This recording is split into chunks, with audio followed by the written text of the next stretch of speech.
ఎగువ కొండపర్తి.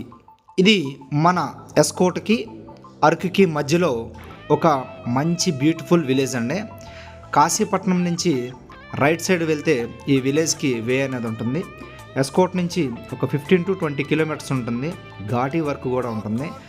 అందుకు ఇది మాత్రం ఈ సండే మేము మా ఫ్రెండ్స్తో కలిపి విజిట్ చేయడం జరిగింది. చాలా బ్యూటిఫుల్ ప్లేస్ అండి. ప్రతి ఒక్కరూ ఎస్కోట్కి దగ్గరలో ఉన్న వాళ్ళే కాదు, వైజాగ్ నుంచి చాలా టూరిజం వస్తున్న వాళ్ళు కానీ అందరూ విజిట్ చేయొచ్చు.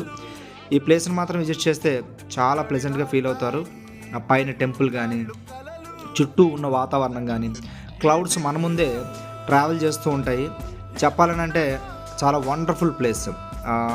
మనకి కల్కి సినిమాలో చూడండి, ఒక ప్లేస్ చూడగానే ఎలా అనిపిస్తుంది, అట్లానే అనిపిస్తుంది.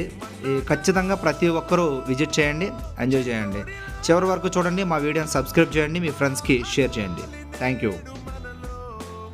మ్యాక్సిమం బైక్ మీద వెళ్తే చాలా ఎంజాయ్ చేయొచ్చు. బైక్ మంచి కండిషన్లో ఉండాలి, ట్యాంక్ నిండా పెట్రోల్ ఉండాలి, లేకపోతే చాలా ఇబ్బంది పడతారు. వెళ్ళేటప్పుడు మాత్రం ఖచ్చితంగా బైక్ మంచిదే తీసుకెళ్ళండి.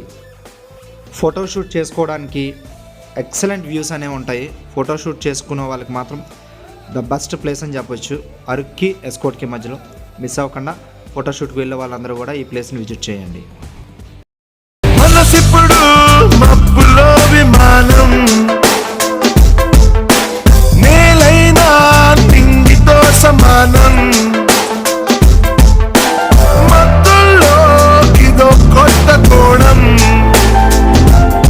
కొత్త ఎత్తుల్లో ఎగురుతోంది ప్రాణం. ఆనందమో ఆశ్చర్యమో ఏదోటి పొందలేని సమయం వృధా. ఉత్తేజమో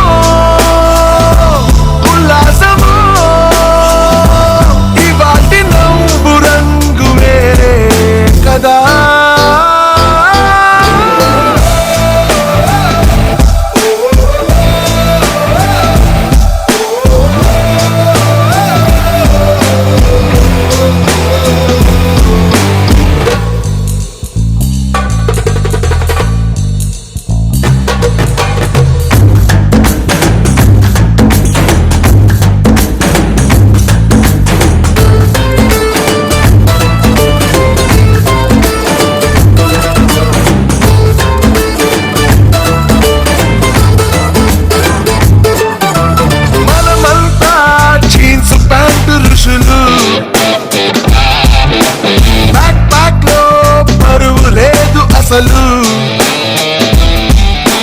వినలేదా మొదటి మనిషి కథలు,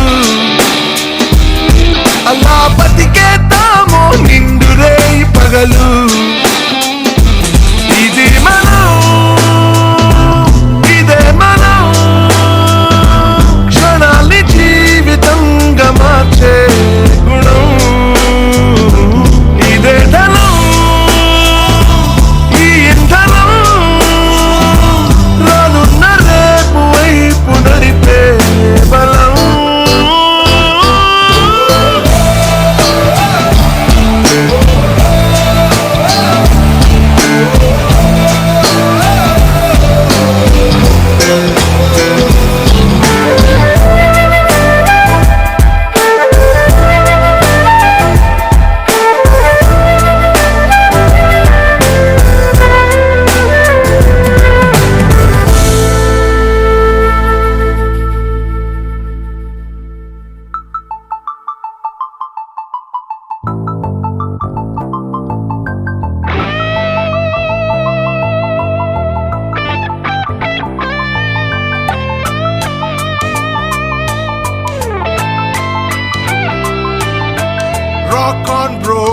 అంది సెలవు రోజు, గడిపేద్దాం లైఫ్ కింగ్ సైజు. ఒకే గదిలో ఉక్కపోత చాలు, గడి దాటాలి కళ్ళు కాళ్ళు కలలు. ఏ దిక్కులు